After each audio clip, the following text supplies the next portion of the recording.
இந்த நிகழ்ச்சியின் மூலம் உங்களை சந்திப்பதிலே நான் மிகுந்த மகிழ்ச்சி அடைகிறேன். ஆண்டவரை துதிக்கிறேன், ஆண்டவரை ஸ்தோத்தரிக்கிறேன். இந்த வாய்ப்பை எனக்கு நல்கின தேவாதி தேவனுக்கு நன்றி உள்ளவனாக நான் இருக்கிறேன். இந்த தீமோத்தேயு மிஷனரி இயக்கத்தின் மூலமாக தரிசன நேரம் என்கிற நிகழ்ச்சியை பார்த்து கொண்டிருக்கிற உங்கள் யாவரையும் இயேசு கிறிஸ்துவனுடைய இன்ப இடைநேற்ற நாமத்திலே உங்களை அன்போடு நான் வாழ்த்தி உங்களை நான் ஆசீர்வதிக்கிறேன். இந்த ஊழியமானது ஆரம்ப நாட்களில் ஒரு சிறு ஜெபக்குழுவாக உருவாக்கப்பட்டது. பின்னர் வளர ஆரம்பித்தது. அநேக தெய்வ பிள்ளைகள் விசுவாசிகள் இந்த ஜெபக்குழுவிலே பங்கெடுக்க ஆரம்பித்தால், ஒரு நாள் ஜெபித்து கொண்டு இருக்கும் பொழுது ஆண்டவர் ஜெபிப்பதோடு நின்றுவிடக்கூடாது, வட இந்திய பகுதிகளுக்கு சென்று ஆண்டவரை அறியாத மக்களை கண்டறிந்து அவர்களுக்கு சுவிசேஷத்தை சொல்லி திருச்சபை ஸ்தாபிக்க வேண்டும் என்கிற ஒரு பாரத்தையும் தரிசனத்தையும் ஆண்டவர் கொடுத்தார். அதை நிறைவேற்றுவதற்காக நாங்கள் முயற்சி எடுத்து கொண்டிருக்கும் பொழுது 2006 ஆண்டில் சென்னையில் வேர்ல்டு விஷன் எஃபிகோர் என்கிற நிறுவனங்கள் இணைந்து ஒரு பெரிய கருத்தரங்கு நடத்தினார்கள். அதில் 35 வயதுக்குட்பட்டு இந்தியா முழுவதும் இருந்து 3500 பேர் கலந்து கொண்டார்கள். அதிலே அடியேனும் கலந்து கொள்ள கர்த்தர் கிருபை செய்தார்.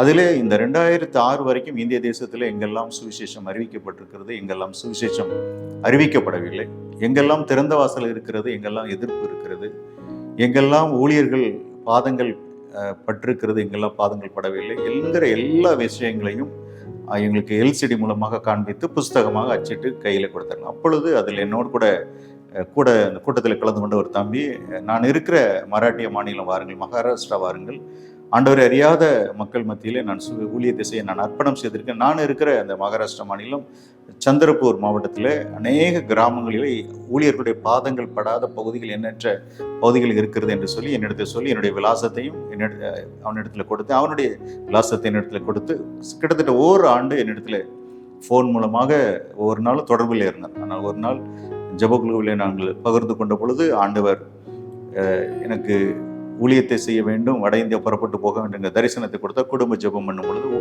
ஜெபக்குழுவிலே பகிர்ந்து கொண்டேன். அதில் மூத்த ஒரு அங்கிள் என்னை தட்டி கொடுத்து, கர்த்தர் அழைத்தால் திட்டமாக அழைத்தால் புறப்பட்டு போ, நாங்கள் ஜெபிக்கிறோம் என்று சொல்லி ஒரு நாள் அந்த ஜெபக்குழுவிலிருந்து மூத்த ஒரு அண்ணன் எங்களோடு வந்து அந்த ஊழியத்தை ஆரம்பித்து வைத்தார்கள். இதுதான் தீமோத்தேயு மிஷனரி இயக்கத்தினுடைய ஆரம்பம். ஆரம்ப நாட்களில் மகாராஷ்டிராவில் நாங்கள் கான்சன்ட்ரேஷன் பண்ணி ஊழியம் செய்தோம். அப்படியே ஒரு நாள் ஊழியம் செய்து கொண்டிருக்கும்போது ஒரு செங்கற்சூளையில் நாங்கள் ஆண்டுடைய அன்பை சொல்ல போகும்பொழுது அங்கிருந்த மக்கள் சத்தீஸ்கர் மாநிலத்தில் நாங்கள் வந்து வேலை செய்து கொண்டிருந்தார்கள். அவர்கள் எங்களுடைய பகுதிக்கு நீங்கள் இயேசுவை பற்றி சொல்ல வாருங்கள் என்று சொன்ன பொழுது, அதற்கு பிறகு 2 ஆண்டு சத்தீஸ்கருக்காய் ஜெபித்து, அதற்கு பிறகு சத்தீஸ்கர் மாநிலத்திலே நாங்கள் கால் பதிக்க ஆண்டவர் எங்களுக்கு உதவி செய்தார். அதைத் தொடர்ந்து ஒரிசா, குஜராத் மற்றும் தெலுங்கானா மாநிலத்தில் ஆண்டுடைய ஊழியத்தை நாங்கள் நிறைவேற்றி வருகிறோம். என்னோடு கூட ஒரு 45 முழு நேர ஊழியர்கள் அதனுடைய பணியை குடும்பமாக செய்து நிறைவேற்றி வருகிறார்கள். இந்தியாவில் 5 மாநிலங்களில் இந்த ஊழியம் நடைபெற்று கொண்டு இருக்கிறது. இந்த கிட்டத்தட்ட 18 ஆண்டு ஊழியத்தினுடைய முயற்சியினாலே இன்றைக்கு கிட்டத்தட்ட ஒரு 51 இடங்களில் ஓய்வு நாள் ஆராதனை நடைபெற்று கொண்டு இருக்கிறது. அதில் நாங்கள் 2 இடத்துல ஆலயம் கட்டி முடித்திருக்கிறோம். 2வது ஆலயம் இன்னும் இந்த ஒயரிங் வேலை முடியாத நிலையில் மாலையிலே அவர்கள் கேண்டில் பற்ற வைத்து அந்த ஆராதனை நடத்தி கொண்டு இருக்கிறார்கள். அந்த ஆலயம் ஒயரிங் செய்யப்படுவதற்கான தேவைகள் இருக்கிறது. நீங்கள் ஜெபித்துக் கொள்ளுங்கள். மீதி உள்ள இடங்களிலே 49 இடங்களிலே விசுவாசிகளுடைய வீடுகளிலும் வீட்டு முற்றத்திலும் திறந்த வெளியிலும் மேலே பெட்ஷீட் அல்லது சாரியை கட்டி நாங்கள் தேவனை ஆராதித்து கொண்டிருக்கிறோம். 49 இடங்களிலே ஆலயங்கள் கட்ட வேண்டிய ஒரு கட்டாயம் தேவை எங்களுக்கு ஏற்பட்டிருக்கிறது. ஆகவே இப்பொழுது ஆலயத்திற்கு சொல்லி இலவசமாக இடம் கிடைப்பதில் இடம் வாங்கி கட்ட வேண்டிய கட்டாயத்தில் இருக்கிறோம். அதற்காகவும் நீங்கள் ஜெபித்துக் கொள்ளுங்கள். என்னோடு கூட 45 ஊழியர்கள் இருக்கிற அதில் 11 பேருக்கு மட்டுமே ஊழியத்தை மிஷனரியை தாங்கக்கூடிய ஸ்பான்சர்ஸ் இருக்கிறார்கள். மீதி இருக்கிற கிட்டத்தட்ட 34 பேருக்கு ஸ்பான்சர்ஸ் இல்லாத நிலை இருக்கிறது. ஆகவே அதை நீங்கள் கருத்தில் கொண்டு உங்களுடைய குடும்ப சார்பாக, திருச்சபை சார்பாக ஒரு மிஷனரியை தாங்க நீங்கள் முன்வரலாம். அது மாத்திரமல்ல, இன்னும் என்னுடைய டேபிளில் ஒரு 80க்கும் மேற்பட்ட அப்ளிகேஷன் வெயிட்டிங்கில் இருக்கிறது.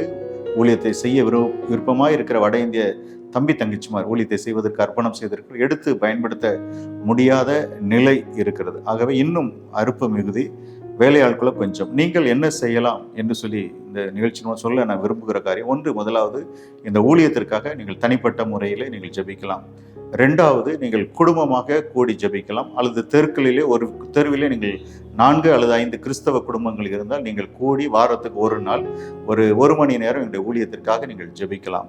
3வது, உங்களுடைய நண்பர்களுக்கு இந்த ஊழியத்தை குறித்து நீங்கள் அறிமுகப்படுத்தலாம். இப்படி ஒரு ஊழியம் இருக்கிறது, நாம் இந்த ஊழியத்திலே நாம் கவனம் செலுத்துவோம், அந்த ஊழியத்திற்காக ஜெபிப்போம் என்று சொல்லி நீங்கள் உங்களுடைய நண்பர்களுக்கு நீங்கள் இந்த ஊழியத்தை குறித்து அறிமுகப்படுத்தலாம். அது மாத்திரமல்ல, நீங்கள் திருச்சபைகளில் பொறுப்புகளில் முக்கிய பொறுப்புகளில் இருந்தால் உங்களுடைய திருச்சபையில் ஒரு ஓய்வு நாள் ஆராதனையிலோ அல்லது சிறப்பு கூட்டத்தில், குறிப்பாக உபவாச கூட்டத்திலோ அல்லது கன்வென்ஷன் கூட்டங்களிலோ நீங்கள் உங்களுடைய திருச்சபையிலே அதை நாங்கள் ஆண்டுடைய வார்த்தையை பகிர்ந்து கொள்வதற்கு நீங்கள் வாய்ப்புகளை ஏற்படுத்தி கொடுக்கலாம்.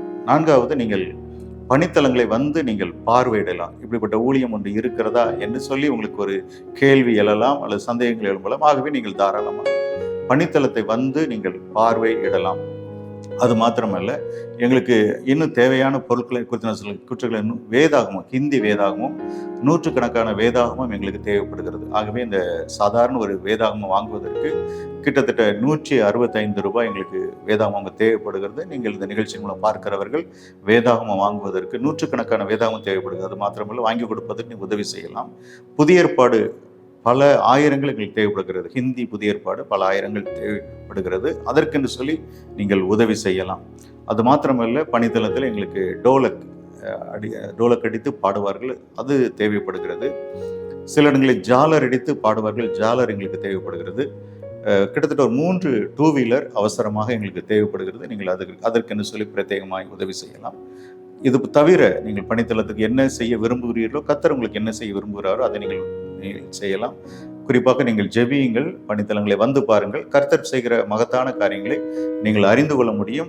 5 மாநிலத்தில் ஊழியம் நடக்கிறது. மகாராஷ்டிரா, சத்தீஸ்கர், ஒரிசா, குஜராத் மற்றும் தெலுங்கானா 5 மாநிலங்களில் ஊழியம் நடைபெறுகிறது. நான் ஏற்கனவே சொன்னது போல 45 முழு நேர ஊழியர் குடும்பங்கள் ஆண்டுடைய ஊழியத்தை செய்து வருகிறார்கள். 51 இடங்களிலே ஓய்வு நாள் ஆராதனை நடைபெறுகிறது. 2 ஆலயம் கட்டப்பட்டிருக்கிறது. 49 ஆலயங்கள் கட்டப்பட வேண்டும்.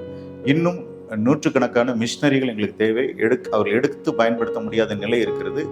மிஷினரியை தாங்குகிறவர்கள் எங்களுக்கு தேவை. அடுத்தபடியாக மிஷினரி குழந்தையினுடைய படிப்பிற்கு என்று சொல்லி நீங்கள் மாதந்தோறும் ஒரு 1000 நீங்கள் கொடுத்து உதவி செய்யலாம். ஆதிவாசி குழந்தைகள் படிப்பிற்கு நாங்கள் உதவி செய்கிறோம். ஒரு குழந்தையுடைய படிப்பிற்கு மாதம் 600 ரூபாய் நீங்கள் கொடுத்து அந்த ஆதிவாசி பிள்ளையுடைய படிப்பிற்கு நீங்கள் உதவி செய்யலாம். அது மாத்திரமல்ல, ஆயுள் கால அங்கத்தினர் என்கிற ஒரு திட்டம் இருக்கிறது. ஒரே ஒரு முறை உங்களுடைய சின்ன குழந்தைகளையோ உங்களுடைய பேர பிள்ளைகளையோ நம்முடைய ஊழியத்திலே ஆயுள் கால ஜெப அங்கத்தினராக நீங்கள் சேர்த்து விடலாம். உங்களுடைய அந்த பிள்ளைகளுடைய பெயர், பெற்றோருடைய பெயர், பிள்ளையுடைய பிறந்த நாள், பெற்றோருடைய வெட்டிங் ஆனிவர்சரி நீங்கள் எழுதி கொடுத்து, பிள்ளையுடைய ஃபோட்டோ, பாஸ்போர்ட் சைஸ் ஃபோட்டோ ஒரு 3 அல்லது 4 ஃபோட்டோவை கொடுத்து நீங்கள் 1000 ரூபாய் காணிக்கை செலுத்துவீர்களானால் தினசரி எங்களுடைய அலுவலகத்தில் நடக்கிற ஜெபத்திலே ஆயுள்கால அங்கத்தினர் பிள்ளைகளுக்காக விசேஷித்த ஜெபம் ஏறெடுக்கப்படுகிறது. ஆகவே நீங்கள் அதை மனதில் கொள்ளலாம். இப்படிப்பட்ட அநேக உதவி செய்வதற்கு நிறைய வழிகள் இருக்கிறது. வளர்ந்து வருகிற ஒரு சிறிய மிஷினரி ஊழியம், வளர்ந்து வந்து கொண்டிருக்கிற ஒரு கன்று. நீங்கள் பெரிய அநேக தேவ பிள்ளைகள், கிறிஸ்தவர்கள் பெரிய மரங்களுக்கு கூட தண்ணீர் ஊற்றுகிற ஒரு நிலை நீங்கள் புரிந்து கொள்ளுன்னு நினைக்கிறேன். ஆனால் நாங்கள் வளர்ந்து வந்துட்டு ஒரு சிறிய செடி. இந்த ஊழியத்தில் ஜெபிக்கிற உள்ளங்கள் திரளாய் தேவை. நீங்கள் இந்த ஊழியத்தில் பங்கெடுக்க உங்களை அன்போடு கூட கேட்கிறேன். நீங்கள் ஸ்க்ரீனில் பார்க்கும்பொழுது என்னுடைய அலுவலக அட்ரஸ் உங்களுக்கு போடப்படுகிறது. திருநெல்வேலியில் என்னுடைய அட்மினிஸ்ட்ரேட்டிவ் ஆஃபீஸ் இருக்கிறது. அது மாத்திரமல்ல, உங்களுக்கு என்னுடைய பேங்குடைய டீட்டெயில் இந்த ஸ்க்ரீனில் நீங்கள் பார்க்க முடியும். QR கோடு கூட நீங்கள் பார்க்க முடியும். நீங்கள் பார்த்து கொண்டிருக்கிற நேரத்திலேயே ஊழியத்திற்கு கொடுக்க வேண்டும் என்று சொல்லி காணிக்கை கொடுக்க விரும்பினால் நம்முடைய கையில், எல்லாருடைய கரங்களிலும் நம்முடைய மொபைல் வீட்டிற்கு 4, 5 என்று சொல்லி பயன்படுத்துகிறோம். ஜிபே அநேகர் பயன்படுத்துகிறோம், பேடிஎம் பயன்படுத்துகிறோம். எந்த விதத்திலேயாக நீங்கள் ஆண்டவருடைய ஊழியத்திற்கு கொடுத்து உதவி செய்யலாம். அதன் மூலம் ஆண்டவரை அறியாத மக்களை கிறிஸ்துவண்டை வழிநடத்துவதற்கும் திருச்சபையை ஸ்தாபிப்பதற்கும் அது உதவிகரமாக இருக்கும். 2 இடத்துல அவசரமாக ஆலயம் கட்ட வேண்டிய கட்டாயம் இருக்காரு. தன்காவா என்கிற ஒரு இடத்திலும், தும்கானி டேக்கா என்கிற ஒரு இடத்திலும், அது தவிர ராய்காடிலே ஒரு ஆலயம் கட்ட 3 ஆலயம் கட்ட வேண்டியிருக்கு. அது இடத்திற்கே கிட்டத்தட்ட 5 லட்சம் ரூபாய் செலவாகிறது. அந்த ஆலயம் கட்ட முடியாத ஒரு நெருக்கத்தில் இருக்கிறோம். நீங்கள் இந்த நிகழ்ச்சியின் மூலம் கர்த்தர் உங்களுடைய உள்ளத்தில் என்ன பேசுகிறாரோ ஏதாயிலும் ஒன்று செய்யுங்கள். எல்லாவற்றுக்கும் இதெல்லாம் எங்களால் முடியாது ஐயா அப்படின்னு நீங்கள் சொல்வீங்க. நாங்கள் எங்களுடைய ஊழியத்தினுடைய மெயின் நோக்கம் தமிழ் மொழி பேசக்கூடிய ஒவ்வொரு கிறிஸ்தவர்களும் எங்களுடைய ஊழியத்தில் ஒவ்வொரு விசுவாசியும், நன்றாய் புரிந்து கொள்ளுங்க, ஒவ்வொரு விசுவாசியும் எங்களுடைய ஊழியத்தில் பங்கெடுக்க வேண்டும் என்கிற ஒரு தரிசனத்தை கர்த்தர் கொடுத்திருக்கிறார். அதற்கு என்ன வழி? நாங்கள் ஒரு உண்டியல் பாக்ஸ் வைத்திருக்கிறோம். உங்கள் வீடுகளில் ஏற்கனவே உண்டியல் பாக்ஸ் இருந்தாலும் நாங்களும் உண்டியல் பாக்ஸ் இப்பொழுது 2 ஆண்டுகளாக இதை அறிமுகப்படுத்தணும். அதை வாங்கி கொண்டு ஒரு நாளைக்கு கர்த்தருடைய ஊழியத்திற்காக, தேவனை அறியாத மக்கள் தேவனை அறிந்து கொள்வதற்காக ஒரே ஒரு ரூபாய் நீங்கள் அதிகாலையில் எழுந்து நீங்கள் போட்டுவிட்டு ஜெபித்து விட்டு உங்களுடைய கடமைகளை நிறைவேற்றும் போது கர்த்தர் உங்களுடைய ஊழியத்திலே, உங்களுடைய தொழிலிலே, உங்களுடைய வியாபாரத்திலே, நீங்கள் செய்கிற பிஸ்னஸ்ல, உங்களுடைய செய்கிற பணியில கர்த்தர் பெரிய ஆசீர்வாதத்தை கொடுக்க வல்லவராய் இருக்கிறார். ஆகவே இந்த ஊழியத்தை குறித்து நான் தெளிவாய் பகிர்ந்து கொண்டிருக்கிறேன். மேலும் இந்த ஊழியத்தை குறித்து நீங்கள் அறிய விரும்புவீர்களானால் இந்த திரையில் தெரிகிற என்னுடைய செல்போன் நம்பர் மூலமாக தொடர்பு கொண்டால் உங்களுடைய ஊழியத்தை குறித்து உங்களுக்கு விவரமாய் சொல்ல நான் வாஞ்சிக்கிறேன். கர்த்தர் பெரிய காரியங்களை செய்வாராக. God bless you. கிறிஸ்துவுக்குள் பிரியமானவர்களே, இந்த தொலைக்காட்சியின் வழியாய் உங்களை சந்திப்பதிலே மிகுந்த மகிழ்ச்சி அடைகிறேன். ஆண்டவரை துதிக்கிறேன், ஆண்டவரை ஸ்தோத்தரிக்கிறேன். தீமோத்தேயு மிஷனரி இயக்கத்தின் மூலமாக நடத்தப்படுகிற தரிசன நேரம் என்கிற நிகழ்ச்சியின் வாயிலாய் ஆண்டவர் உங்களோடு என்னோடு கூட ஆண்டவர் பேசி கொண்டு இருக்கிறார். அநேகர் இந்த நிகழ்ச்சியின் வாயிலாக இந்த ஊழியத்திற்கு என்று சொல்லி ஜெபிக்கிறதை எண்ணி கர்த்தரை துதிக்கிறேன். சிலர் இந்த தொலைக்காட்சியின் வாயிலாக உங்களுடைய ஜெப குறிப்புகளை எங்களிடத்தில் கொடுத்திருக்கிறீர்கள். நீங்கள் நான் நன்மை பெற்றேன் என்று சொல்கிற வரைக்கும் உங்களுக்காக நாங்கள் ஜெபித்து கொண்டு இருக்கிறோம். ஊழியர்களாக தெய்வ பிள்ளைகள் அநேகர் இந்த நிகழ்ச்சியை பார்த்து ஊழியத்தை தாங்க முன் வந்திருக்கிறீர்கள். ஆகவே உங்களுக்கு நாங்கள் நன்றி உள்ளவர்களாக இருக்கிறோம். கர்த்தரும் உங்களை நிச்சயமாய் மறவார். சிலர் உங்களுடைய வரும் நாட்களில் உங்களுடைய ஊழியத்திற்கு எப்படியாக நான் உதவி செய்வேன், என்னால் முடிந்தவரை உதவி செய்வேன் என்று சொல்லி வாக்குகளை கொடுத்திருக்கிறீர்கள். இதையெல்லாம் பார்க்கும் பொழுது ஆண்டோடைய கிருபை எங்களோடு இருக்கிறது. ஆண்டவர் எங்களுக்காக நன்மைகளை செய்து கொண்டு இருக்கிறார் என்று சொல்லி நாங்கள் மகிழ்ச்சி அடைகிறோம். ஊழியத்தில் இதை இன்னும் நம்பிக்கையோடு எங்களை ஓட செய்கிறது. ஆகவே உங்களுடைய இந்த ஆறுதலான வார்த்தைகளுக்காக உங்களுக்கு நன்றி செலுத்துகிறோம். நிகழ்ச்சியை பார்த்து கொண்டு இருக்கிற நீங்கள் இந்த ஊழியத்தில் உங்களை இணைத்துக் கொள்ளுங்கள். உங்களால் இயன்ற காரியங்களை கர்த்தருடைய ராஜ்ய கட்டுமான பணிக்கு, இது மிஷனரி ஊழியம், ஆண்டவரை அறியாத மக்கள் மத்தியில் அந்த மக்கள் ஆண்டவரை அறிந்து கொள்ள வேண்டும் என்பதற்காக சமுதாய பணியோடு சுவிசேஷத்தை எடுத்து செல்கிற ஒரு மிஷனரி இயக்கம். ஆகையினாலே நீங்கள் உங்களை ஜெபியுங்கள், உதவி செய்யுங்கள், எங்களோடு நீங்கள் இணைந்து கொள்ளுங்கள். நாம் இணைந்து ஆண்டுடைய ராஜ்யத்தை இந்திய தேசத்திலே நாம் கட்டுவோம், இந்திய தேசத்தில் ஏற்படுத்துவோம். கர்த்தர் பெரிய காரியங்களை செய்ய வல்லவராக இருக்கிறார். இந்த நாளினுடைய செய்தியினுடைய தலைப்பு கடைசி வரை நம்மை தாங்கும் கர்த்தர். கடைசி வரை நம்மை தாங்கும் கர்த்தர் என்கிற தலைப்பில் இந்த நாளிலே நாம் தியானிக்க போகிறோம். அதற்கு ஆதாரமாக ஏசாயா எழுதின தரிசன புஸ்தகம் 41வது அதிகாரம் 10வது வசனத்தை நான் வாசிக்கிறேன். ஏசாயா 41:10. என் நீதியின் அங்கு போடப்படும் முழு வசனத்தை நான் வாசிக்கிறேன். நீ பயப்படாதே, நான் உன்னோடு இருக்கிறேன். திகையாதே, நான் உன் தேவன். நான் உன்னை பலப்படுத்தி உனக்கு சகாயம் பண்ணுவேன். என் நீதியின் வலது கரத்தினால் உன்னை தாங்குவேன். கடைசி வரை தாங்கும் கர்த்தர் என்கிற தலைப்பில் தியானிக்க போகிறோம். நாம் கண்களை மூடி நாம் ஜெபிப்போம். அன்பு நிறைந்த ஆண்டவரே, இந்த நிகழ்ச்சியின் மூலமாக எங்களோடு நீர் பேசுகிறதற்காக நன்றி. எங்களுடைய வாழ்க்கையினுடைய இறுதி வரைக்கும் எங்களை தாங்குவதற்கு நீர் எங்களுக்கு போதுமானவராக நல்ல தகப்பனாய் இருக்கிறதற்காய் நன்றி செலுத்துகிறோம். இந்த நிகழ்ச்சியின் மூலமாக நீர் எங்களோடு பேசும் ஆண்டவரே. உம்முடைய சத்தத்தை நாங்களும் கேட்க ஆண்டவர் எங்களுக்கு உதவி செய்யும். பற்பல தேவையோடு மன கஷ்டங்களோடு பாரத்தோடு பார்த்து கொண்டிருக்கிறவர்களுக்கு இது ஆறுதலை தரட்டும். நீர் மாத்திரமே நீர் மகிமைப்படும். மீட்பர் இயேசுவின் மூலமாக ஜெபிக்கிறோம் நல்ல பிதாவே, ஆமென்.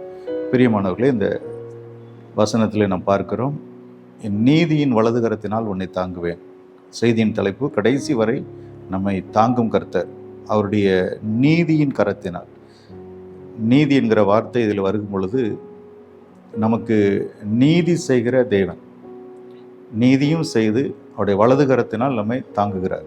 நமக்கு விரோதமாய் இந்த உலகத்தில் இருக்கும் பொழுது அநீதி நடக்கிறது. நம்முடைய நிலங்களை அபகரிக்கிறார்கள், நம்முடைய பொருட்களை ஏமாற்றி நம்ம இடத்துல பறிக்கிறார்கள், நமக்கு கிடைக்க வேண்டிய பணி நம்மை கையை விட்டு விலகி போகிறது, நமக்கு நீதி கிடைக்கவில்லை என்று சொல்லி நம்ம அநேக நேரத்தில் அங்கலாய்க்கிறோம். எனக்கு வர வேண்டிய வேலையை இன்னொருத்தர் சீனியாற்றில் எனக்கு கிடைக்க வேண்டிய வேலை இன்னொரு எடுத்துகிட்டு போயிட்டாங்க, என்னால் பணம் கொடுக்க முடியாததுனால பணத்தை கொடுத்து அந்த வேலையை பெற்று கொண்டுட்டாங்கன்னு சொல்லி நீங்கள் அநேகர் கண்ணீரோடு நீங்கள் இருக்கிறதே ஆண்டவர் சொல்கிறார், நீதியும் செய்து வலது கரத்தினால் உன்னை தாங்குவேன் என்று சொல்கிறார். கடைசி மட்டும் உங்களுக்காக நீதி செய்யவும் அவருடைய வலது கரத்தினால் உங்களை தாங்க கர்த்தர் வல்லவர். அவருடைய கரம் நீதி செய்கிற கரம். அங்கே அதனால தான் போடப்பட்டிருக்குது, நீதியின் வலது கரத்தினால் உன்னை தாங்குவேன். கோர்ட்டில் அந்த நீதி தேவனுடைய தராசு வைக்கப்பட்டிருக்கல, ஒருவருடைய கை பிடிக்கப்பட்டிருக்கிறது. அப்போ நீதி செய்கிற தேவன், உங்களுக்கு என்ன நீதி கிடைக்கணுமோ அதை பார்த்து தம்முடைய வலது கரத்தினால உங்களுக்கு நீதி செய்வதற்கு ஆண்டவர் இறுதி மட்டும் உங்களுக்கு இருந்து உங்களுக்காக போர் செய்கிற தேவனாக இருக்கிறார். ஆகையினால இந்த நாளில் நீங்கள் கலங்க தேவையில்லை. எனக்கு நீதி செய்கிறதுக்கு, எனக்காய் பேசுவதற்கு யாரும் இல்லையே, எனக்கு கிடைக்க வேண்டிய இந்த வேலை எனக்கு கிடைக்கல, எனக்கு கிடைக்க வேண்டிய இந்த வர வேண்டிய இந்த நன்மை எனக்கு கிடைக்கல என்று சொல்லி நீங்கள் கலக்கத்தோடு நீங்கள் இருக்கலாம். கர்த்தருடைய கரம் உங்களோடு இருக்கிறது. அது அந்த என்ன கரம்? அது நீதியின் வலது கரத்தினால் நீதி செய்கிற கரம். நீதி செய்கிறதுக்கு ஆள் இல்லை, எனக்காய் பேசுவதற்கு ஆள் இல்லை, என்னிடத்துல படிப்பு இல்லை, நான் ஒரு சமுதாயத்தில் ஒதுக்கப்பட்ட நிலைமையில் இருக்கிற, தாழ்த்தப்பட்ட நிலைமையில் இருக்கிற, எனக்காக முன்னின்று பேசுவதற்கு யாரும் நினைக்கலாம். ஆண்டவர் சொல்கிறார், நான் உனக்கு நீதி செய்து என்னுடைய வலது கரத்தினால் உன்னை தாங்குவேன் என்று சொல்லியிருக்கிறார். அது மாத்திரமல்ல, சங்கீதம் 37:17 என்ன சொல்கிறது என்று சொல்லி நான் பார்ப்போம். சங்கீதம் 37வது அதிகாரம் 17வது வசனத்தில் சங்கீதக்காரன் நமக்கு என்ன எழுதி கொடுத்திருக்காருன்னு பார்ப்போம். துன்மார்களுடைய புயங்கள் முறியும், நீதிமான்களையோ கர்த்தர் தாங்குகிறார். நீங்கள் நீதியா இருக்கும் பொழுது, என்னால் பணம் கொடுக்க முடியல, என்னால் இந்த உதவி செய்கிற யாருமே இல்லைன்னு சொல்லி நீங்கள் நீதியாக இருக்கீங்க, உண்மையாக வாழ்க்கையில் முன்னேறணும்னு சொல்லி நினைக்கிறீங்க. அங்கே என்ன போடப்பட்டிருக்கிறது? நீதிமான்களையோ கர்த்தர் தாங்குகிறார். நீதிமான்கள் என்று சொல்ல வரும் பொழுது, அவர் இரக்கம் பாராட்ட போதுமான நீதி செய்யணும். நான் உண்மையாக இருக்கிறோம், தப்பான வழியில் நான் முன்னேறக்கூடாது, தப்பான வழியில் நான் உயர்வடையக்கூடாது, தப்பான வழியில் என்னை பார்த்து யாரும் விரல் நீட்டி பேசக்கூடாது என்று சொல்லி நீங்கள் நினைக்கும் பொழுது கர்த்தர் உங்களுக்கு நீதி செய்கிற தேவனாக இருக்கிறார். எனக்கு தெரிந்த ஒரு அருமையான அங்கிள் மும்பை பட்டணத்தில் ஒரு சின்ன வியாபாரத்தை செய்து கொண்டு இருந்தார். சிறு வியாபாரம்.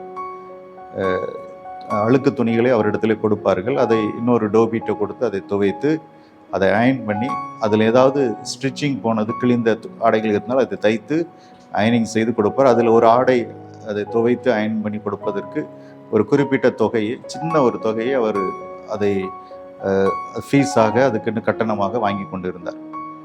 காலங்கள் கடந்து போகும் பொழுது கர்த்தர் அந்த தொழிலில், அது மாத்திரமல்ல 2-3 டெலிஃபோன் பிசி, அது காயின் போடுகிற அந்த ஃபோன், இன்றைக்கு அது இல்லை. அதனால் இன்றைக்கி அதை பார்க்க முடியும். நம்ம எல்லாருடைய கரங்களில் செல்ஃபோன் வந்து விட்டது. அந்த காயின் ஃபோன், அதில் போடுகிற காயின், ஒரு காயின் போட்ட உடனே அதிலிருந்து அவர் 10 காசுகளை எடுத்து அதை கணக்கிட்டு, நோட்டில் கோடு போட்டு கணக்கிட்டு ஆண்டவர்கிட்ட எடுத்து அதன் மூலமாக மிஷினரிகளை அவர் தாங்குவதற்கு ஆரம்பித்தார். நாட்கள் சென்றது. அதே தொழிலை இன்னொருத்தன் எதிரே வந்து போட்டுட்டான். இன்றைக்கி தமிழ்நாட்டிலையும் சரி, உலக லெவலில் சரி, ஒருத்தர் செய்கிற தொழிலையே இன்னொருத்தர் செய்யணும் அப்படின்னு சொல்லி நினைத்து, அவனுடைய தொழிலும் ஓடாது, ஏற்கனவே செய்து கொண்டு வர தொழிலும் ஓடாது. போட்டிக்காக நம்ம வித்தியாசமாக சிந்திக்கிறது இல்லை. ஏதோ செய்கிறதே நம்மளும் செய்யணும் இல்லாத நினைக்காதபடி ஆண்டவர் நமக்கு ஞானம் கொடுத்துருக்கிற வித்தியாசமான, அவருக்கு எதிராகவே இன்னொருத்தர் அதே தொழிலை போட்டதுனால அவருடைய வியாபாரத்தில் தொய்வு ஏற்பட்டது. ஏன்னு சொன்னால், இங்கே வர வேண்டிய வேலை அது பிரியுது, இவருக்கு பாதி வேலை அவருக்கு பாதி வேலைன்னு சொல்லி அந்த வருமானம் அவருக்கு குறைய ஆரம்பிக்கிறது. அவர் என்ன நடக்கிறது? அவர் மிஷினரிகளுக்கு கொடுக்கப்பட்ட அந்த காணிக்கைகளை கொடுக்க முடியாத நிலைக்கு அவர் தள்ளப்படுகிறார். அந்த காரியம் அவர் உள்ளத்திலே ஒரு பெரிய பாரத்தை கொடுக்கிறது. ஐயோ, நான் இந்த வருமானத்திலிருந்து நான் ஊழியர்களுக்கு தாங்கியிருந்து, என் மூலமாக மிஷினரி தாங்கப்பட்டார்களே, நான் காணிக்க கொடுக்கலன்னா அவங்களுடைய நிலைமை என்னன்னு சொல்லி ஒரு மனதில் ஒரு பெரிய பாரம் அதிகரித்தது. ஏன்னு சொன்னால், நான் எதுக்கு நான் சொல்கிறேன், நீதிமான்களை கர்த்தர் தாங்குகிறார் என்று சொல்லி அந்த காரியத்திற்காக இந்த காரியத்தை உங்களோடு கூட வேதவசனத்தோடு நடந்ததை பகிர்ந்து கொள்கிறேன்.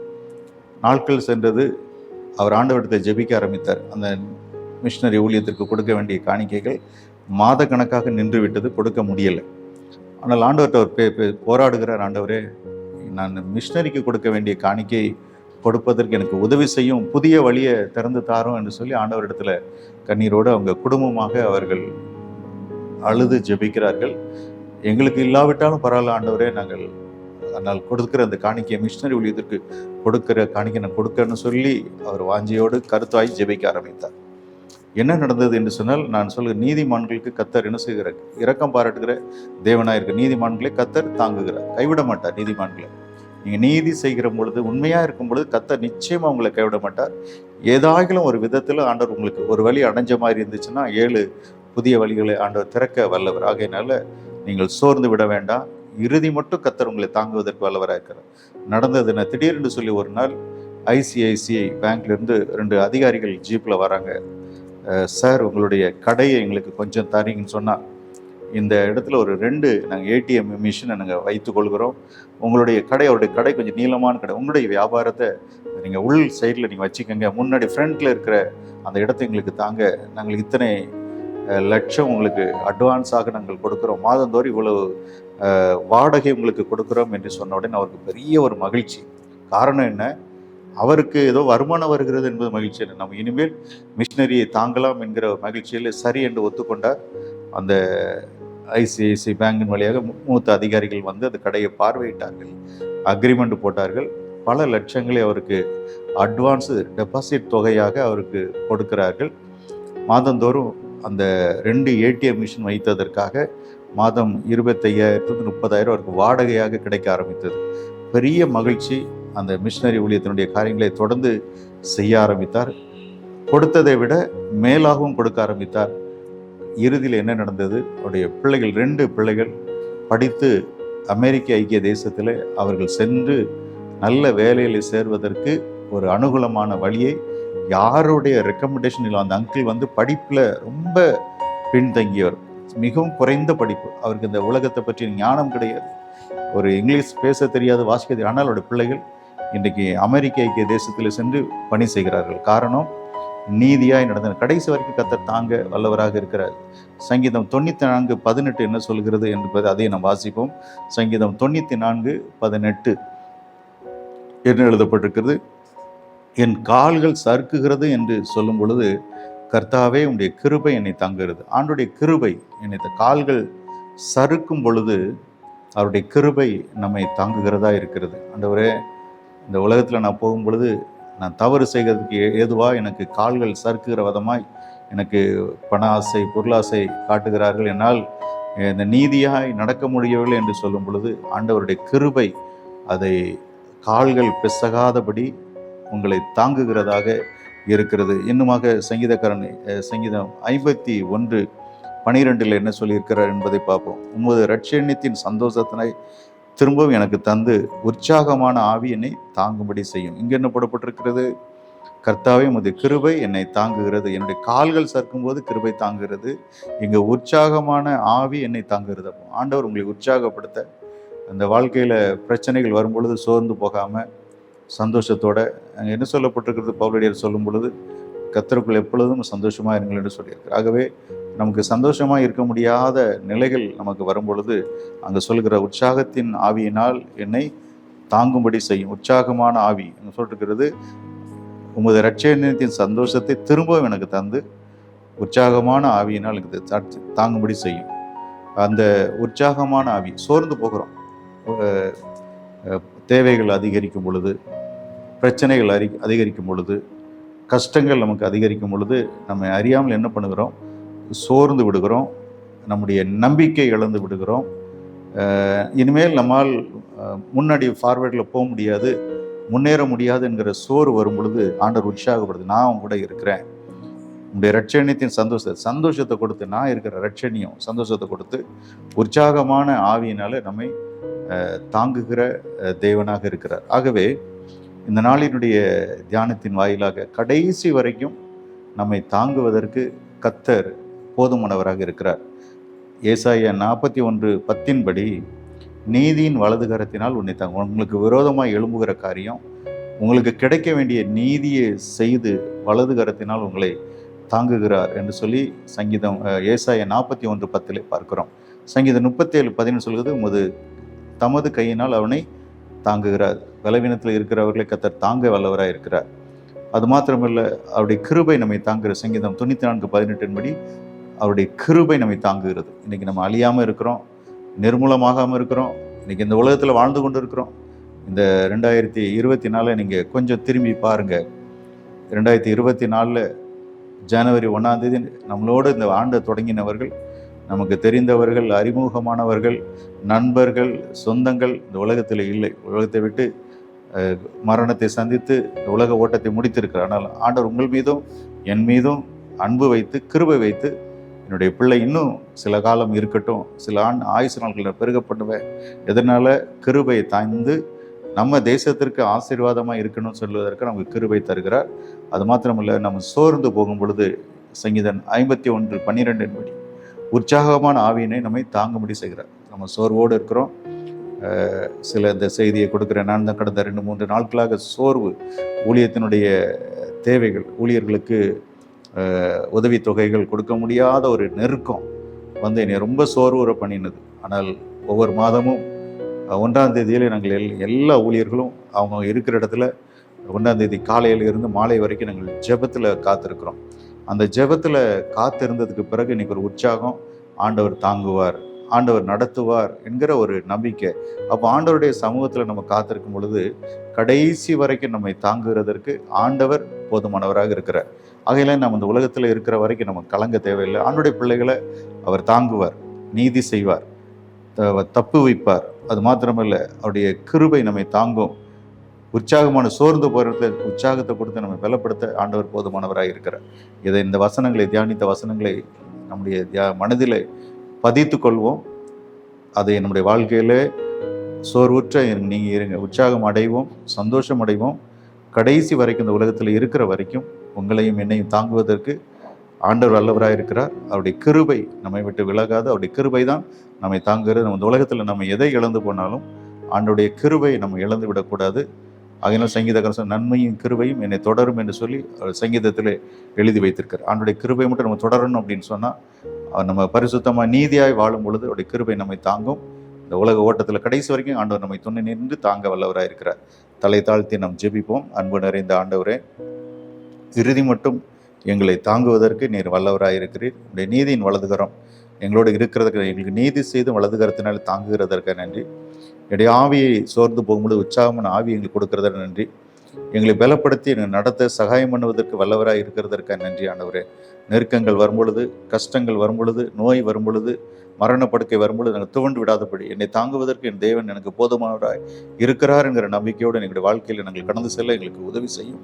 இந்த நிகழ்ச்சியின் மூலம் புதிய ஒரு தரிசனத்தை, உற்சாகத்தை உங்களுடைய பிள்ளைகள் பெற்று இருக்கிறார்கள் என்று நம்புகிறேன். இந்த வார்த்தைகளுக்காக உங்களுக்கு நன்றி. நீர் மாத்திரமே மகிமைப்படும். மீட்பர் இயேசுவின் மூலமாக மனத்தாழ்மையோடு வேண்டிக் கொள்கிறோம் நல்ல பிதாவே, ஆமேன். பிரியமானவர்களே, இந்த நிகழ்ச்சியின் மூலம் ஆண்டவர் நம்மோடு பேசியிருக்கிற கடைசி மட்டும் நம்மை தாங்குகிற கர்த்தர் நம்மோடு இருக்கிறார். எந்த சூழ்நிலை வந்தாலும் அவர் நம்மை விட்டு விலகுகிறதில்லை. நமக்கு நீதி செய்கிற தேவன். நம்பர் 1, நமக்கு நீதி செய்து வலது கரத்தினால் தாங்குகிறார். அவருடைய வலது கரம் நம்மை எப்பொழுதும் தாங்குகிறதா இருக்கிறது. அவருடைய கிருபை நம்மை தாங்குகிறதா இருக்கிறது. சோர்ந்து போன நேரத்தில் உற்சாகமான ஆவியை கொடுத்து நம்மை தாங்கி வழி நடத்துவதற்கு ஆண்டவர் போதுமானவராக இருக்கிறார். இந்த வார்த்தைகள் உங்களுடைய வாழ்க்கையில் நிறைவேறும். இறுதி மட்டும் உங்களை தாங்குவதற்கு ஆண்டவர் போதுமானவர், நல்லவர், அவர் வல்லவர், செயலிலே மகத்துவமானவர். அப்படிப்பட்ட காரியங்களை கர்த்தர் தாமே உங்களுக்கு செய்வாராக. God bless you. ஆண்டவருடைய ஆசீர்வாதம் உங்களுக்கு நிறைவாய் தங்கி இருப்பதாக.